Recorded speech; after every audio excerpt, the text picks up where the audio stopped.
sambuna sana yadho Pakambao kanina senga talenindaro Na musua erui wananabu Karubunde tikoba kambalabu Maina tolomo memo kota ea sangu Taura tale Tauriau Sua da rumah itu soba kamalua Taura tale Tauriau Tekibu magana bunde ni marau Rauta menda kele rawa sese Sana baka rauna tasere Ngau na naba meka narunga iso tatale Tumai kode imbole mbole Sarauta mandanda usa mode Beitala tala isa usa ngole Taura tale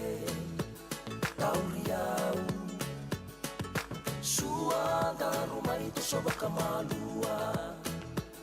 Taura tale Tauriau Tekibu magana bunde ni marau Rauta menda kele rawa sese Sana baka rauna tasere Ngau na naba meka narunga iso tatale Tumai kode imbole mbole Sarauta mandanda usa mode Beitala tala isa usa ngole Taura tale Tauriau Sua da rumah itu soba kamalua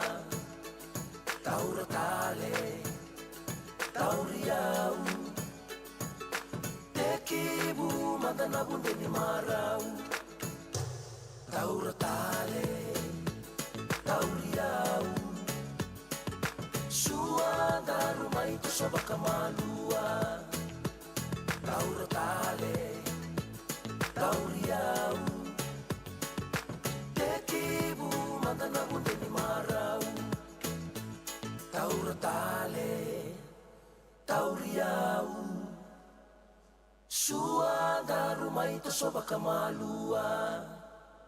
Taura tale Tauriau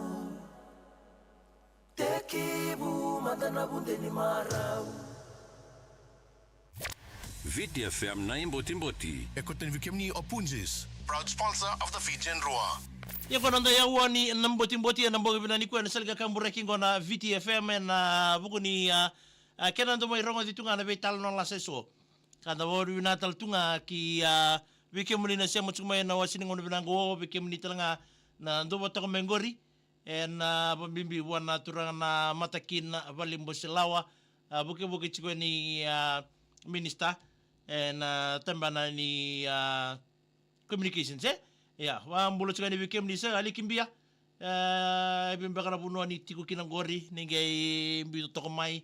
sa wari kim ni tok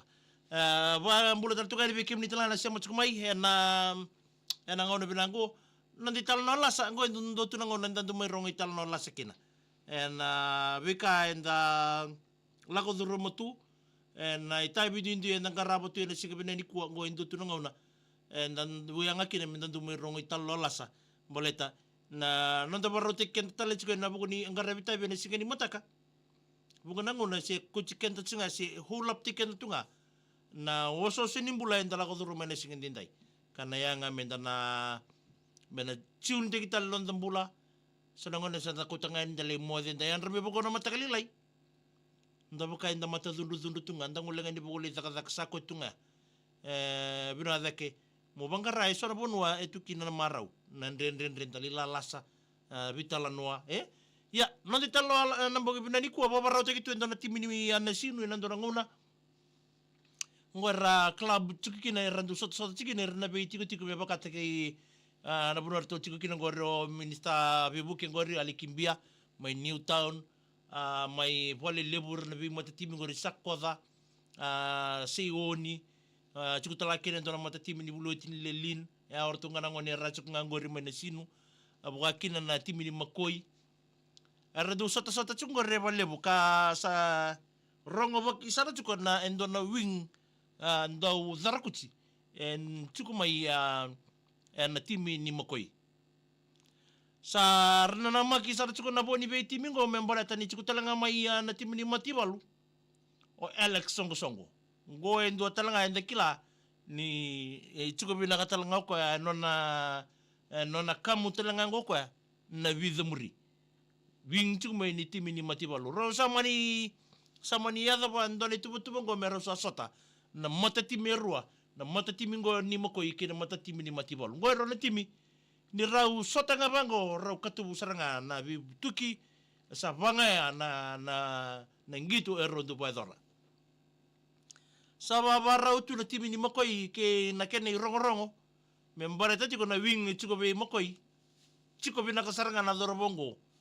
katuku ni nga ni na darakuchi chiko wa be toto batal tu mo tapai yang go me rau sana ke baso tongo ke Alex Songo o koya e kilei talatunga ina nandu bunua kilei e na South Pacifica na buguni totoli didi e kilei kina na turangango sa singa sa lukudi me sa rau sote kina na matatimi rua na matatimingo ni mativalu se FTG wate kina timi ni makoi kima menge matakalele me makoi sa kima miliwawa keditu na hall ni bolutu me makoi ya na kena warakitu na timi me wani roto ke botonga na holea na kena namaki na matatimingo ni mativalu sa kima mi adeni kima mi salinda betoka sarto ya adeni na lini matatimi sa ya adeni na matatimi sarto lei lendore kena lotu warau taki baka bina kasaranga me na matatimingo me kima mi sa ngoleni dona ni mo mimbasi me kima mi sa ngoleni na rara gore bolebu de kilabira na rara me bolelebu na ngone ya lebu na ndebo tiko na lomondo ni rara we kima mena ngito chumaiki na kima misakila sarchunga ibe na bunwa chiko kina ndebo ibe na bunwa chiko kina na ngele kandina buno ya kima mendo landi kina baka lili akira buno chikina ndebo don rendre sarve kima mendo ngoli kira se ke baka kima misaya den kina ye me kima misava sanga ngaba malwa me kima misava ndabere kima mengira se me kima mindabo nga bobinaka me rawa ni kakuni ndue mabwa ya nangona raw sa dhambe kina raw sa dhura ni kini lomo na matatimi rongo matatimi ni makoi kena matatimi ni mativalu sa tamata na leni bonua sa reidi ronga na wing rona namba tini kaba ni raw sa reidi toka wala takina lebu ni strap kena bonua ya kina non raw toroses nangona sa bai dori kina ngito sa koukou na ngito sa koukou tsiki ngito sa raw rei tsiko na tim na roro na dorobongo Alex Songo wataki koe na dorobongo mokoingo ro sa rei tsiko na koukou ni vidu mera sa tu sakita ka tsiko to na foods wataki roto na inside ni zombo bongo na idumu e wakilai sara tsunga na wiki mo mina durtitu ba kima mi rongo tsunga na zalindi ni idumu na ngona saranga me sa lai dona vi pasi meni timini mokuya me sa tuku ni me sa nronro na polo nronro suli am da viwing me na buno ko kimo mina na makitukina ngai me vingo ndonu na dorobo wing ni mokuengo na polongo na tingo ndonu nga na polongo ngai mbiuta na leini ya toko bole lama Alex Songo me ngai ready ko le sumo Alex sa ready ko ni sa bamba me rosa bola ka tali libi ndonu maki ngona sana baga kina police sa station gori mai bolelibu ngara mbiuta na ruango na nanro be muritu na ruango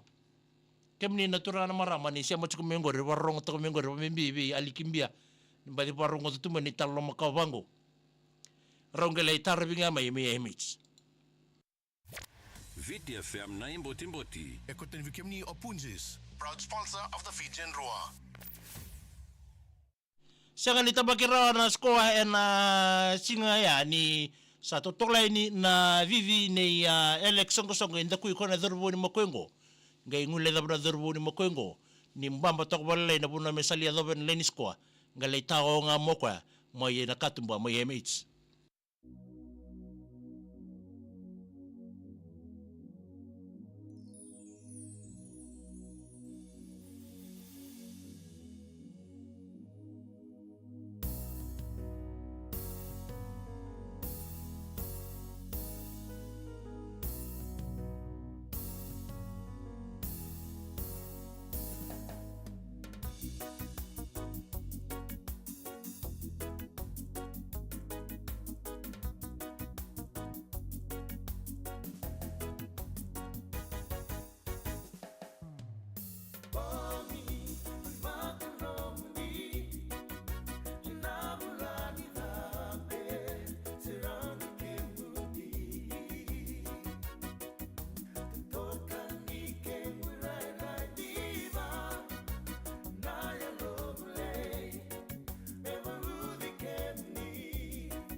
Ya mambulo tsaka ni bikem ni kadani tokani ni sama tal tsaka mai na wasi ni ngono binango sa ali kimbi ni bole binaka ta mana ni bole binamina ni meni kina be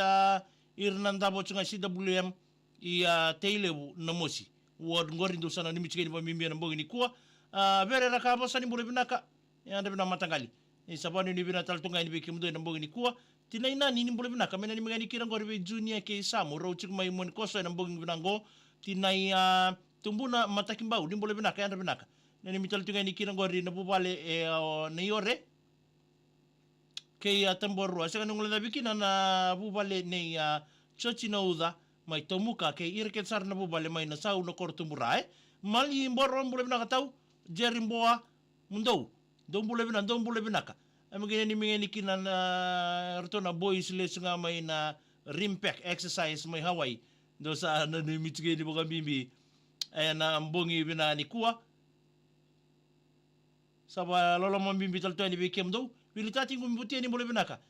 mena ni meni kirim bore sala mo bolawi ni se tuna butu ni bole binaka sheri seni bau arna yanra nani meni kirim matubal na lodo tanga loli mai lo toka na mbongi dindai ba ki na bi malimboro nani mena ser ngor melo mai ngalo o indusa na ni michike ni na mbongi dindai ya jerimboa sandul ngai we na ni michike ni be kemdo na donango na leka wale ngango sala lo mambimbi tani be kemdo ena mbongi binaka nikua ya sana mai dapat tonga kirna nanda program go ni namboti na mbongi binaka ni dai gaya wako to mai na mubina ni me ya na binaka ndume mangi ni bole binaka e wako to mai na mubina ni me na